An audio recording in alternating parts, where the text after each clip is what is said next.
Hey, Chris Evans here. Thank you so much for checking out this training. Imagine that if you're watching this, you are a founder, CEO, and you run a coaching, consulting, service-based business, online business. If that's you, welcome. Talking today about strategically replacing yourself with levers. And today's lever is feedback loops. My goal is to keep this under 10 minutes, maybe 15 at the max. Here's the deal. If you want to scale your business in a healthy way that's going to give you longevity, sustainability, it is by strategically replacing yourself. That's the only way. You have to get capacity in your growth of a business. If not, you're going to burn out and want to burn your business down. And I've done both. All of this is from experience. So I started 3 8-figure businesses, 1 7-figure business, acquired another 7-figure business, and worked my way out of the daily operations of those. And so I've been through the process of experiencing stuckness, hitting the glass ceiling, feeling max, experiencing burnout, feeling like I wasn't growing or was moving too slow, or just that frustration of letting go and people really failing me and not knowing, not having clarity and being anxious on what's happening in the business. And so I want to give you hope if you're at a place where you're feeling any of this, you feel like you're working too much, and the worst part is that you're paying someone for a job, but you're also doing that job. And not only are you paying for it once, but you're paying for it twice, if not 3 times. So I think this is going to give you some clarity. It will give you clarity if you want to grow the business, but you want to do it in the right way. Feedback loops is massive. The first thing that you got to do and you got to know, though, is why you want to replace yourself. What do you want? Do you want more time to focus on the business versus being in the business? Do you want more time with the family and the kids? Do you want to work on exciting projects? It's really important because you have to connect the dots. When it is time for you to hand off the baton, you have to be able to connect the reason why you're doing that and actually do that thing. And not just create more work and overwhelm for yourself, which many entrepreneurs, myself included, have done and do. Okay. So here is a solution that I love is leverage. Archimedes said, give me a lever and a place to stand and I will move the earth. Gosh, that's such a powerful statement, and it's true. And the feedback loop or the lever that we're talking about today is feedback loops. So, let me not show you that yet. I don't want you to get ahead of us here. Feedback loops are massive. And it's something that was an incredible change in my business that really allowed me to step back and to let go and let other good people take over the things that I was doing. Because what we tend to do as owners is we take on more and more and more and more, and then we find ourselves with a very intense job that owns us. We don't really have any freedom. We just have tons of responsibility, and we're running like a chicken with our head cut off, and it's not good. Okay. Feedback loops is a tremendous framework that is going to help you get clarity so that you can actually let go. So installing feedback loops was one of the greatest things that I did. It really reduced my operational time tremendously. I was able to spend more time working on strategic things, innovation, traveling with family. So what is a feedback loop? Feedback loop is a regular interval of information that lets you know, positive or negative, what you or someone on your team is doing.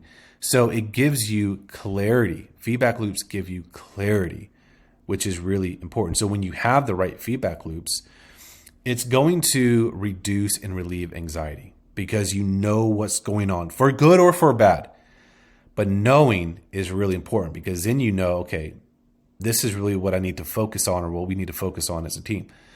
It reduces the time to know what's going on. It reduces the time to have clarity. It reduces the time to accomplish things. It allows you to let go. It creates capacity to grow, which is what you need to scale a business, gives you clarity, and it helps you to build trust. So know, okay, I can trust this team member because I have my finger on the pulse, which is really important. Okay. Not only that, but it allows you to trust, it allows your team members to trust you. I was consulting a business recently, the leaders, and not only the owners, but also their leaders. And there was a problem where the leaders in the business, who weren't the owners, they did not trust the owners because they were brought in to do a job. They had pride in doing that job, but the owner just couldn't let go because they didn't have clarity on what was going on, what the outcome should be, and how they should measure it. So there was this tension and contention with them. And that's never good, right? Especially if you have good people. So step number one, this question that you need to ask: what do I need to track in the business? So what are the 80-20 numbers that drive your results? Now, I want you to look at marketing. I want you to look at your sales, your operations, and then your fulfillment. So we want feedback numbers and feedback loops for each one of these departments, these areas of focus, which is what I call them. And even within those, they have different levels of feedback loops, okay? Now, step number two, what do the standards need to be for my business? Now, here's a problem that we often run into is that we compare ourselves easily to other businesses. Now, the problem that comes in that is that my business is different from your business. My marketing numbers might be different because what if I can afford to spend more to acquire a client than you can, or vice versa, right? And so if we're comparing our numbers with each other, it might be okay just for some directional sense, like, okay, this is like a range that I should start with, but you really have to get the macro of your business. Once you establish the macro numbers of your business, then we can really break down the economics for your business, okay? So these are typically things that I'm tracking, right? This is just an example. For marketing, lead costs, right? Cost to acquire a client, and budget. So what I do is I'll have these in Slack. They are reported every single morning by the person that is responsible for these numbers. And that way, I don't have to have a conversation. I don't have to get on another Zoom meeting, right? I just pop in and I look to see, okay, what's our lead costs? Are we on track? What's our cost to acquire? Are we on track? What's our budget? Are we on track? It's either a yes or it's a no. And I can see in 2 or 3 minutes if we're looking good or not. And then we can have a meeting. But the other thing I love about this is if we are not on track, the person that's responsible, my objective for them and their responsibility is to bring solutions, right? So I want them to pre-communicate because they're posting this and reporting this every single day. Their fingers on the pulse.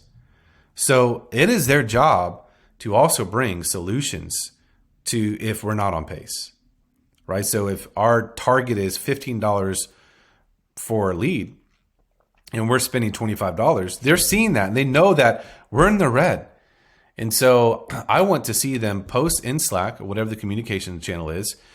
Yep, our lead costs for the last 6 days is $10 over. This is exactly what we're doing to fix that lead cost and would love your help on this decision making. Okay, now we're getting somewhere.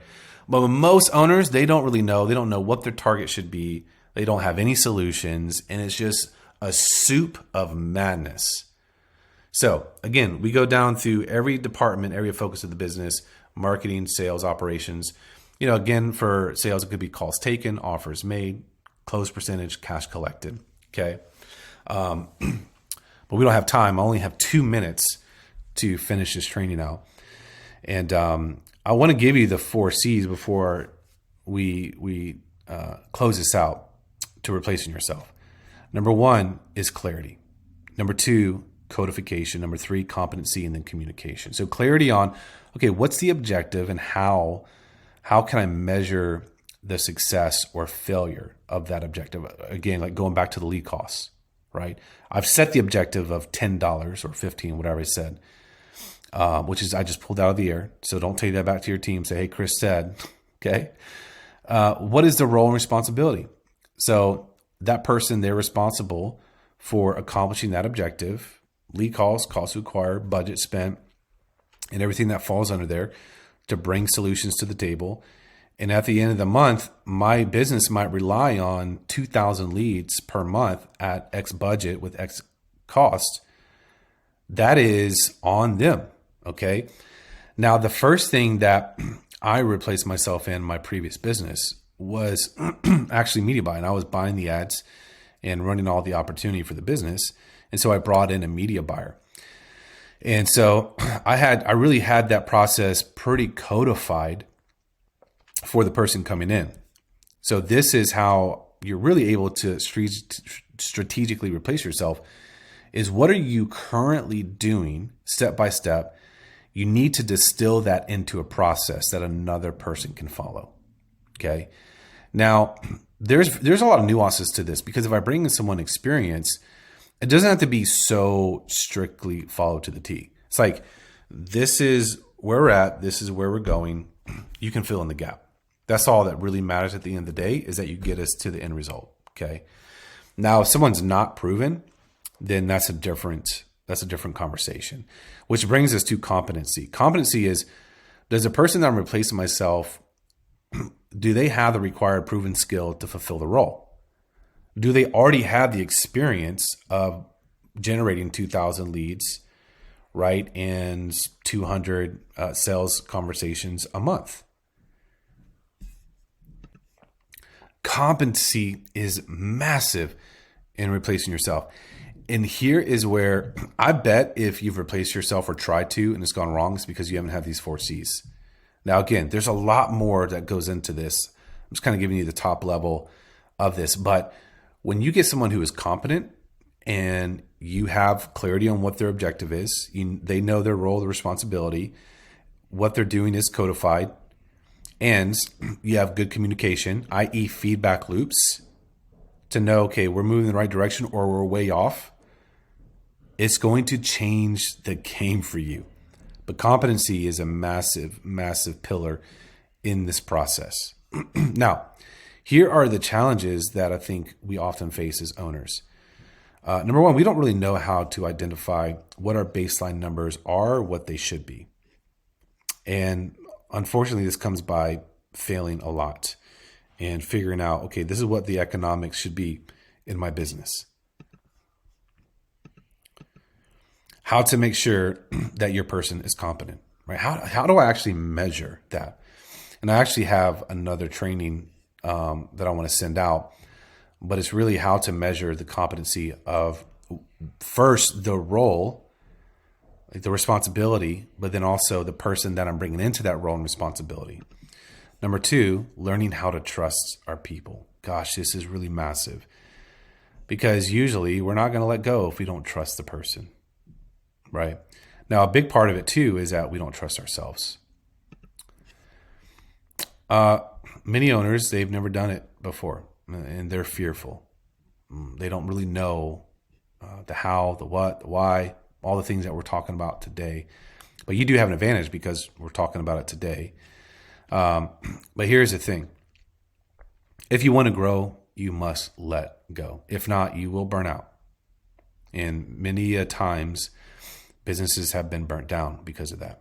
So if you want my help, shoot me a message or go to chrisaevans.com/help. And this is something that I've done extensively and with many people, my own businesses. And that is creating and installing feedback loops. It's going to give you so much leverage. You're going to love it, and it's going to change your life. So go to chrisaevans.com/help and give me your information. Let's have a conversation and look at installing these feedback loops for you in your business so that you can start to strategically replace yourself. Chat soon.